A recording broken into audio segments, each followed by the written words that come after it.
all this stuff is impacting marketers and marketing, whether it's AI driven media buying or planning or audience identification or generative creative. So if you're into marketing right now, how do we achieve great marketing in 2026? What's your prediction? Welcome to Contrary to Popular Opinion, a podcast hosted by Vujade Digital. In each episode, we bring you provocative topics and novel perspectives around leadership, business, and marketing that defy the norms because exponential growth demands unconventional thinking and visionary action. So open your mind and let's get into this week's episode. Hey everyone, Kelly McGuire with Vujade Digital. Excited to get into today's topic for the new year. Hey everyone, Happy New Year. This is Todd, Kelly's co-host and partner at Vujade. Kelly just wants to dive right in, but first and foremost, before we start, it's a new year, Kelly. It's January 5th. Did you have a good holiday?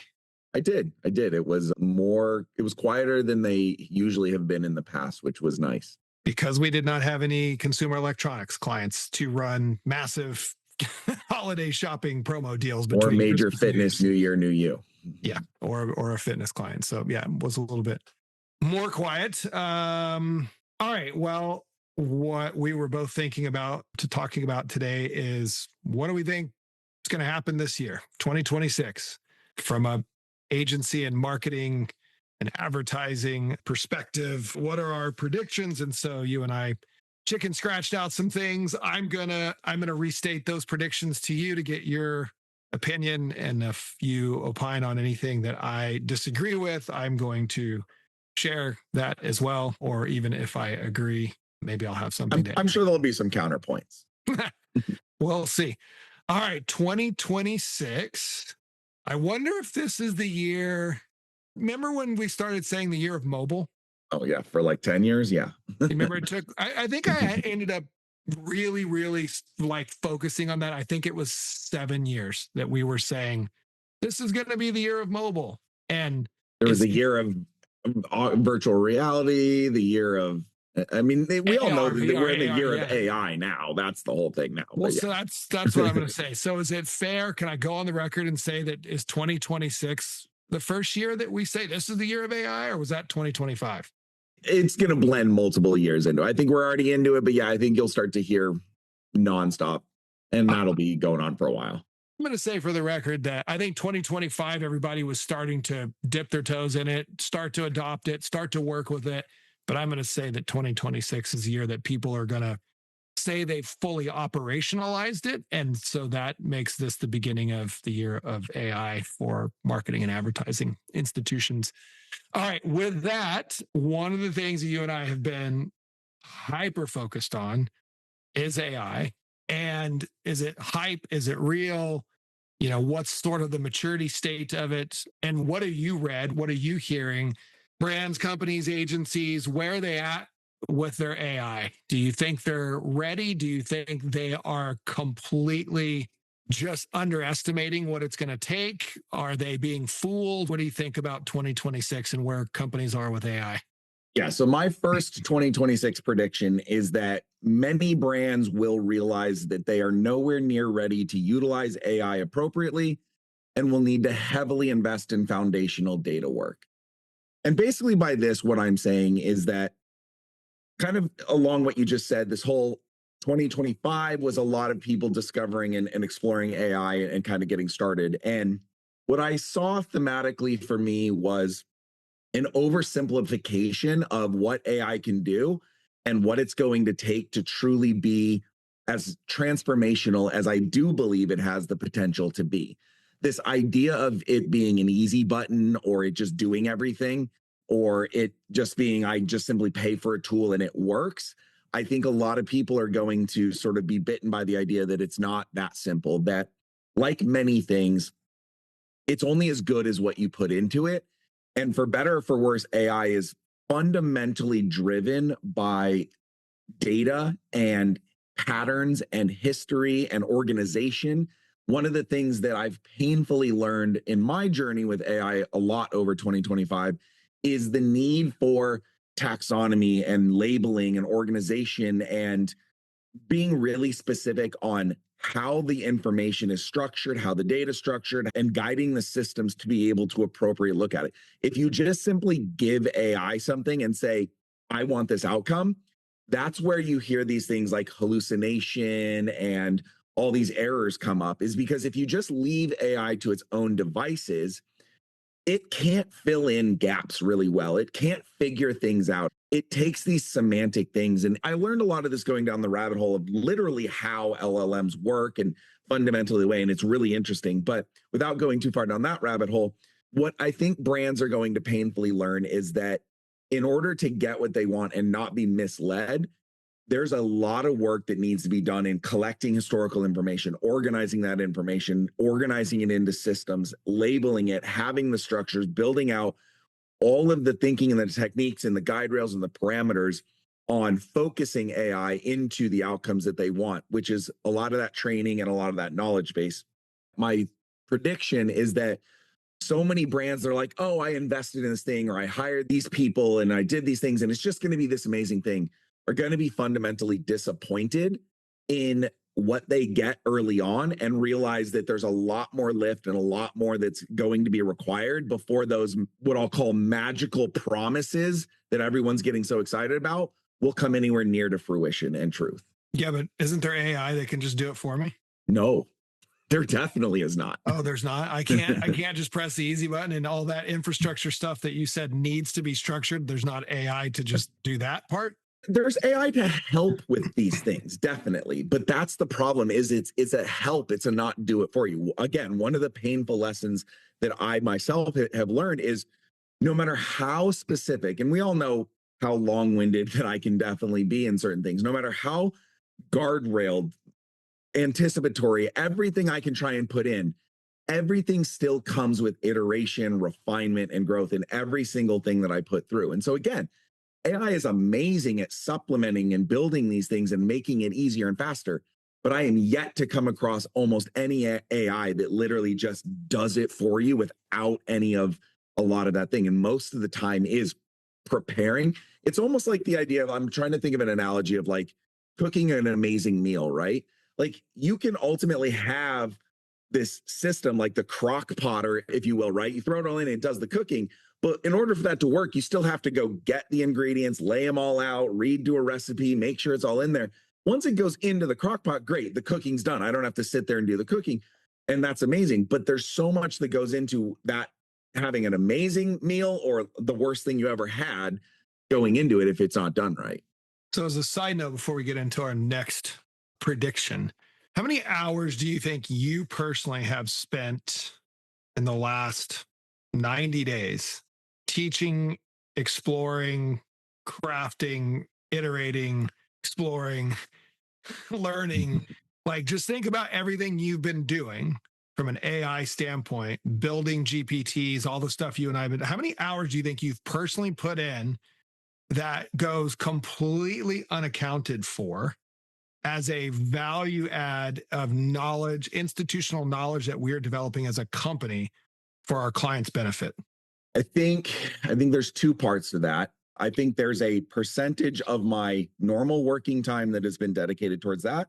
And then I think there's a percentage of above and beyond time than what I would have otherwise been doing that goes into that. And so I would say, if I had to guess, in 90 days, let's say, I mean, a decent amount of that's going to be certain weekends and elements of that. So let's say let's call it 70 working days within that. In total, I'm going to say somewhere between 500 and 1,000 total hours, I think is reasonable to say has gone into that easily at this point. And if you take in the entire year leading into that, it would go way above that. But if you imagine a working, technically 40-hour work week over the course of the year is 2,080 hours, I would say coming up to 1,000 hours, so almost 50% of total bandwidth and time and energy of what should normally be going into an individual's work week. Obviously, that's not necessarily mine, but if you think about it from that capacity, is AI building up and expertise leveling that goes into that.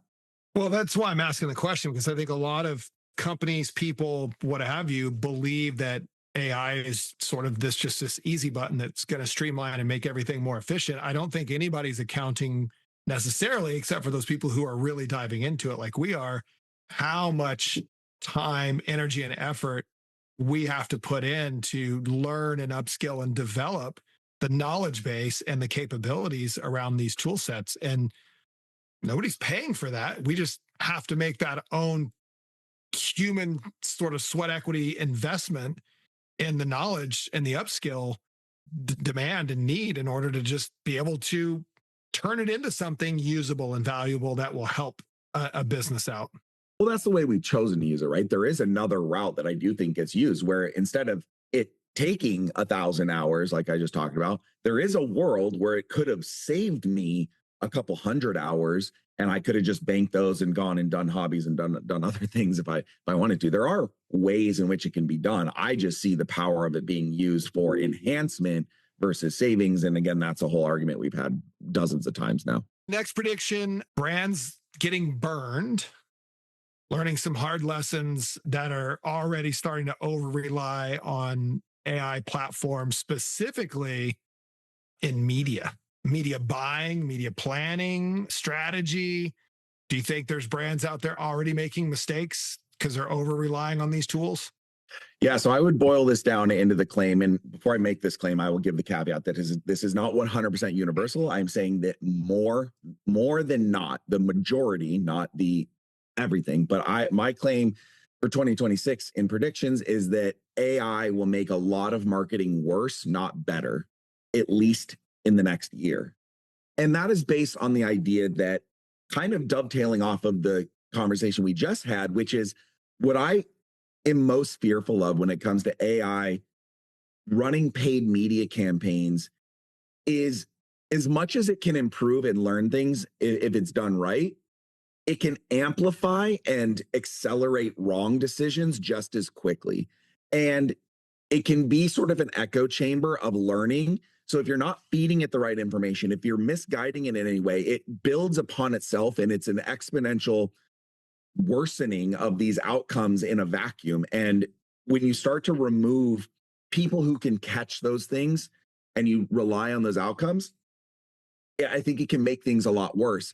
And I think that that's exacerbated by the idea that we've always known, for as long as I've run digital media, the kind of the dark side of the medium is that if you want to, if your goal is to look good, if your goal is to deliver a green arrows up report or the perception of value or making things appear as though they are better than they are, that's not that hard to do in this world, because we operate in this sea of numbers and lack of understanding in a lot of ways where it's pretty easy to, I mean, you used to see this a lot with like Facebook ads, right? With what I would call cookie bombing, right? Where things would just go out there and it would take a lot of credit for things that were happening versus actually driving incrementality and growth on things. And there's just a lot of ways that that can happen. You could always buy really cheap, remnant inventory on less than reputable sites, and you could inflate your impression numbers. You could easily run on things that were very click heavy. You could run on mobile that was over indexing on clicks, and you could make your click through rates look better. Like, there's ways for the numbers to look better than the value they're actually delivering. And when you look at a system like AI that, again, is very focused on inputs and outputs, it's very zeros and ones. If you start to create this echo chamber, this feedback loop of I did this, I saw this, that was what my mandate was, and I'm going to do more of that, it can really narrow in. And if it's kind of off track, it's just too easy for perception of value to drift apart from actual value very, very quickly. And so the wrong inputs, the wrong data, the wrong controls, the wrong outputs, whatever you want to say, I think that can be that governance and that protection, that judgment element that needs to go into running this is a really slippery slope. And I think a lot of people are going to get really, really burned by over relying on this idea that AI can just do it for me. And a lot of money is going to get wasted into those systems on what looks like value, but turns out to not be very valuable. And there's going to be a ton of opportunity cost where there's over reliance and focus on that, and people not doing some of the less obvious, less clear kind of marketing activities that are long-term valuable for a brand. And I think there will be a correction for that. I think a lot of brands and companies are going to buy into AI, buy into the promise, They're going to be hyped up, and it's going to be an overpromise, under-deliver experience that's going to eventually reset this. Okay, that didn't work like I expected. Now I need to go back to the drawing board and pick something else. Like, I gave it a try. It's very few of them are going to live up to the hype and the promise. And then people will kind of be like, all right, I need to actually try something else now. It's not that easy. I feel like we're already seeing that sensibility in a lot of things, especially around creative. I think we're already seeing the fatigue set in and the realization that it takes a lot of work to get the right outputs. It's just not going to be an overnight instant button that just changes things. And the media side of things, I don't know. I'm curious. You know, there's some new all channel ad platforms out that are proposing that, you know, you can just input your website URL so I can get creative and, you know, your brand colors and logos, and you can give it some photography or assets and a target audience and put your credit card in and give it a budget, and off it'll run to the races. And I do wonder, you know, if you're a small business, let's say in the franchise industry, which we used to do a lot of work in, if you're a small franchise that can spend $1,000 a month, I don't know, maybe that'll be a good thing, that they can just deploy themselves instead of trying to get an agency's attention, you know, or even a freelancer's attention to try and just handle those kind of budgets. So I am curious. I don't think a CMO at a company that's spending hundreds of thousands even, or certainly millions, is going to rely on one of those tech platforms to run their advertising purely through an AI output. You know, maybe one person manning that machine, and they're thinking, oh, I can get rid of paying my agency. I'm going to run this one platform with one person, and it's going to run $5 million worth of ad media for me across all channels. You know what's funny is so I will concede, I do think that the smaller advertiser that cannot get access to what the best marketing systems can be, pretty good is still better than nothing. And Sure. So that is an improvement for them, even if it's still just pretty good and not amazing. I would argue that if you're anything beyond that, you should be striving for amazing, which is not that easy to find. But yeah, my fear is less about the clients or the CMOs as much kind of buying into that. Although I do think that there's going to be a lot of problem in them believing the whole, I can just put it into a system and run it. Yep. My bigger fear is actually it's going to be the agencies that overly believe that they can lower their costs and overhead and fees and do the quality work or do good enough to not lose their clients in that methodology, and that it'll kind of backslide into a little bit of this black box that used to exist. I mean, we all know when programmatic first came up, right? It was just ripe for problems. Like, you could kind of snake oil salesman your way through it and basically sell this amazing thing, show something on paper, and no one really knew enough to dig under and know how true and real it was. And there was a lot of profitability to create. I mean, this is back in the days when you'd learn about companies that were making 60, 70, 80% margins on these types of things. And that only existed because of lack of understanding and clarity. I'm not saying it's exactly like that, but it's an environment that is possible in that realm for a little while on that front, where it's like, I give my money over to an agency thinking I'm getting X. They're operating it via Y and benefiting from all of that savings and things like that. But what I could be getting, maybe that produces good enough, right? Maybe the AI produces good enough outcomes to where it doesn't upset me and I'm not going to leave them. But because they took that route, what I gave up on is all of the amazing that could have happened, right? So much of what I look at in the problem is not things being bad or invaluable. So much is opportunity cost. It's what could have been. You know, we always talk about when good enough isn't good enough, but that is the problem that I see happening here, right? Is we talked about, you can make great teams incredible and you can make decent teams good. But now if you're just trying to get to that good layer, you're missing out on this incredible or this amazing opportunity that I feel like that opportunity cost is problematic to miss out on. I don't disagree. I mean, I think we've already seen some examples of that. But further than that, when I say AI is worse, this is the minority of what I'm saying. But I genuinely think that some of these AI systems are going to truly waste and burn a lot of paid media dollars. Like, when you see those things where, you know, you're buying ads on the wrong sites or the wrong targeting or the wrong area, like these things you should never see, but we have come across in auditing and those types of things. It's like, oh man, the client spent 75 grand on a campaign that like was going after the wrong people. Like, that's crazy that happens, but it even happens in human driven things. I think you're going to see a lot of those instances that come up with AI.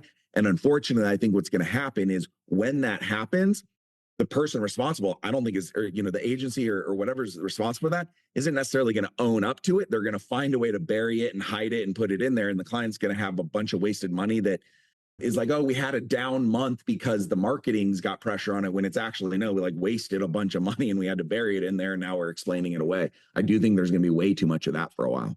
I do too. I can't disagree with you on that one. So that takes me to the next one. A lot of the partners that we work with are creative agencies. I am definitely hearing from creative directors, the CDs, people like that, that there's definitely a sensitivity and sense of awareness around, AI created creative and how that's already sort of getting a little bit of a black eye. Where is your opinion around generative AI for creative sake?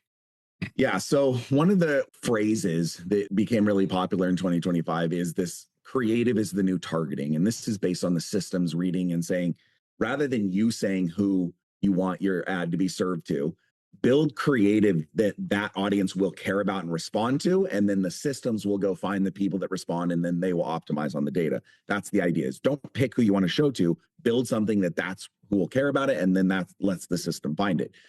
So with that in mind, my idea or claim for that prediction is that creative fatigue is going to replace audience fatigue as one of the number one problems in that, which is to say, I had this theory on one of our other podcasts we talked about, where with the rise of AI, the ability for more people to be more quote unquote creative and to produce things, right? I think the thing that we talked about then is, what if people start to be able to make their own music or make their own movies or do all these things? And, we're not there yet, but let's say that comes up. There's an amazingness to that where there's so much more creativity that comes to the surface out of that. I think what the problem that happens within that, though, is the really, really good stuff that comes of that is going to be buried under a mountain of crap. Basically, so much noise and so much extra things that starts to make sorting through for the good stuff really, really difficult. And so with this idea that creative becomes so much faster to iterate on and so much more normalized and so much more AI driven, there may be a small bounce to that in terms of the people that are early on that curve. But as more and more get on board and people are seeing ads more often and they're flooded more often and the change more often, I think it gets really, really noisy. And that idea of having to sort through messaging and inconsistency and seeing too much AI driven stuff that starts to become sort of those types of things. Actually, it's funny. I had my grandma actually texted me in this thing where she saw like a commercial that was clearly AI, and she's older on that and has an opinion on it. She's like, oh my gosh, did you see the AI commercials? They're the worst thing ever. They're terrible. And, it just hits her in a different way. But, it just exacerbates. There is sort of a pushback against, the non-reality of AI creative and the messaging and the deterioration of that. I don't buy so much into, I think younger generations, as they're more used to it and come up, will accept it more and more. But I do think it creates a lack of authenticity and a lack of breakthrough that will become exhausting for people to figure out what matters, what hits home. Like, I think about some of the best commercials I saw. I just said this to my wife the other day. One of the best commercial series that I see right now that I really love, it's the one that says, we can't keep you from becoming like your parents. It's the home insurance thing. It's the one where it's like shows like, people in their 30s and 40s, but like, or younger, talking about like the really odd things that their parents do, like trying to take pictures of groups and stuff like that. And I just think it's so clever. And it reminds me of the ones like, the Budweiser Real American Heroes things, or the things that are so resonant and fun and really, really good creative. I think you're just going to see less of that come through and less of that breakthrough. And that lack of really hard hitting humor or heartstrings or these great campaigns, I think is going to make it harder to actually create resonance and impact with the consumers that ads are trying to reach and convince to do stuff. Yeah, I've noticed, and my kids even said to me, hey, have you noticed if you're scrolling in your feeds, how much of the content's AI created now? And there's stuff that's, you talk about, well, I don't know when people are going to start creating movies or whatever, or music. It's definitely already happening. Little shorts, I feature length films, but little video shorts or vignettes or things like that. And it's pretty scary, like the magnitude of how much of it's being created, how obvious it is. And then as a result of that, I can see right through it. And then I just skip right past it because I can tell already it's AI, but I don't know if Gen Z Or Gen Alpha is doing that, right? They just might accept it as, well, that's just my new reality. 50% or more of the stuff I begin to see or I'm gonna see is gonna just be AI generated, and they're just gonna be. But if you get more and more bombarded with that stuff, does it just become harder for anything to stick or to matter? Is it just, I does don't the know if it's attention span good. I become mean, more and more of a problem? if it's good, right? If you're a brilliant creative director at one of the, doesn't matter what agency you're at. Let's say you're a creative person. You've created some of the best content out there for ads or whatever. I mean, I look at AI like any of the AI generation engines for creative assets is just a different paintbrush. So I think at some point in time, it'll get good enough and it'll work. And anyway, it doesn't matter because it's just going to become the new norm, unless people just revolt against it, which I don't think is going to happen. Yeah, and like I said, I'm not like disastrous on it, right? I do think it'll become the norm and people used to it, and it'll break the. What I think is the stickiness and the impact of really great marketing and breakthrough stuff will get harder and harder to come by and more difficult to go through there. And again, my example of this that I see that's really interesting is I look on Reddit, and Reddit had this whole disaster around, they did this AI training and these things. And the whole idea of Reddit is it is a community of people that, it's question and answer, it's forum-based things, and it's really powerful in that. But I can tell you almost anything that I go through on Reddit now, I would say 75% or more, there's always something in the string of commentary that points out this theory or this thing that, oh, this is AI written, this is AI slop. Like the trustworthiness of people believing that the threads that are existing are real people, it is unbelievable. Almost all of them, somewhere along the line, will be like, this story isn't real. This didn't really happen. This is AI generated. That you can tell with the writing. And it's the lack of trust that's been created in that community that any of the stories or questions or anything that's being pointed out is genuine. It's amazing how much, I mean, I would say the majority of anything that is narrative based that's produced on that, someone at some point or many people at some point will question its authenticity, whether it's a real person that posted it or whether it's AI or not. Well, I guess the future remains to be seen, though, of whether or not that will be acceptable or not. Again, I think probably in 10 years from now, maybe 50% of the content we consume will be ad generated. That'll just become the new norm. It just like MP3, just like the CD superseded the cassette tape and MP3 files, took over the CD, and there's no stopping it. It's just a matter of we're in that transition period, and everybody's going to poo-poo it in the transition period until it gets to a place where it becomes the new norm, and everything else catches up with it, and then it becomes ubiquitous enough that it becomes okay. Okay, so all this stuff is impacting marketers and marketing, whether it's AI driven media buying or planning or audience identification or generative creative, all these kinds of things. So if you're in marketing right now, what is your prediction? Like, how do we achieve great marketing in 2026? What's your prediction? So my last kind of prediction for us to cover here is the phrase of great marketing is as much about problem solving as it is about media buying. And this is, I think, really captures my biggest point of thinking and areas of concern and differentiation going into the year, which is these platforms and these systems have done everything they can to make the act of media buying as easy and templatized and simple as possible. But that is a base zero, right? That is just simply using the system at its core minimum to be up and running.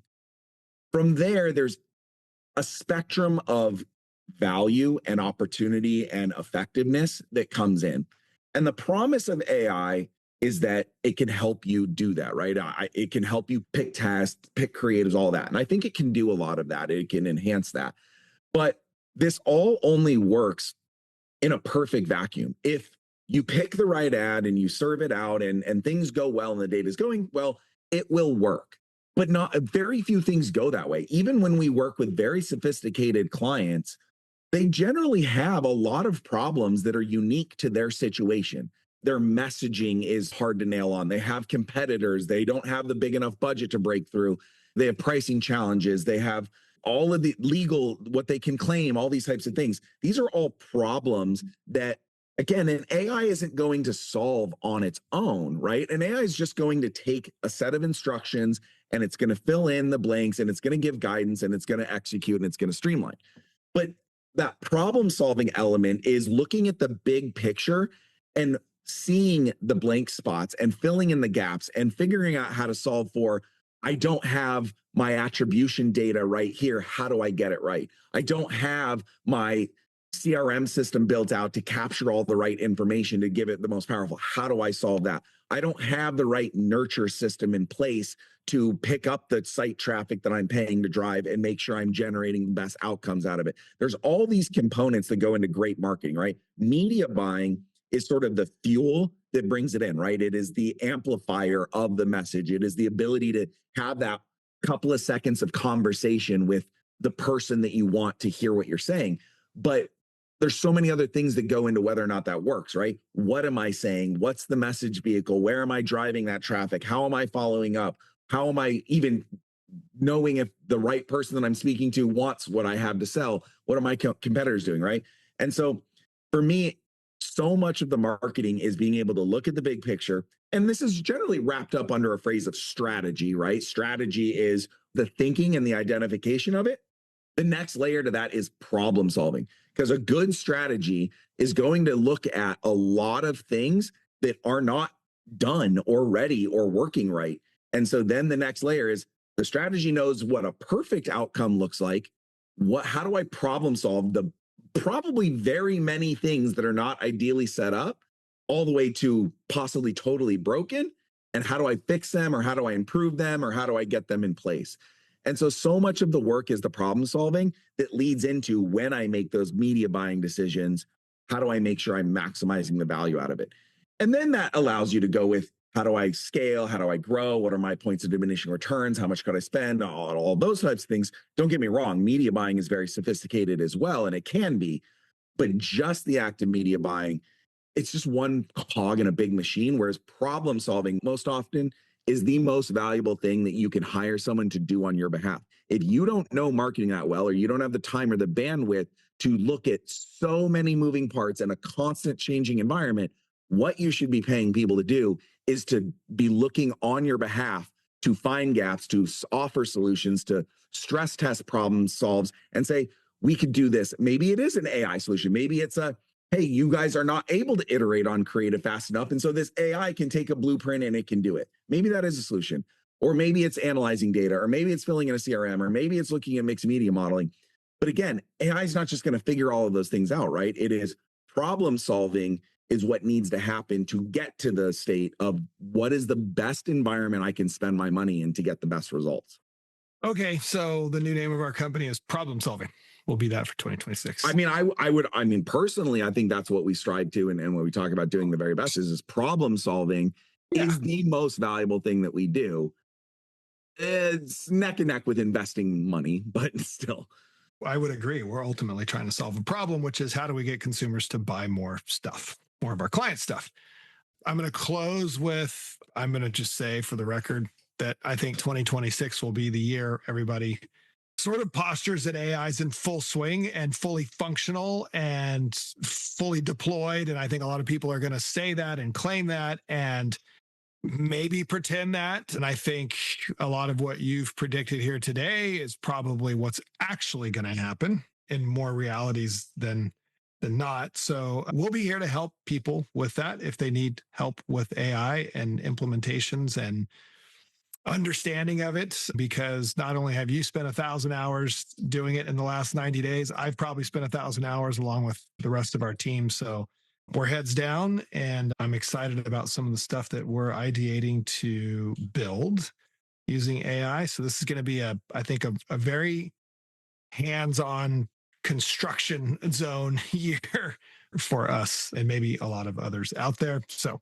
we'll talk more about it, I'm sure, in every show coming up this year, because this is going to be the year of AI. So we probably can't avoid talking about it in just about every show. It's Monday, January 5th, end of the day. I'm glad, because first day back to work and I'm already fading. So I will say, as much as I've enjoyed this topic and I have a lot of theories on 2026 and what's going in, my kind of last thought is, I think this same conversation next year, like the 2027 predictions, Those are a lot different in my head, where I think the world will shift to by the end of next year with AI and all of those things. I think we'll have a very, very different conversation on the predictions for that year. I think we will too. And I think a lot of it will be reflections of some of the, well, what happened in 2026. And I think it'll be a lot of reflections on that. Thanks, everyone. Thanks for listening to Contrary to Popular Opinion, where we challenge you to think independently, push the limits, and take uncommon action so you can achieve game-changing results in your business and your life. To stay up to date with our latest episodes, be sure to click the follow or subscribe button now. Thanks again for listening. See you next time.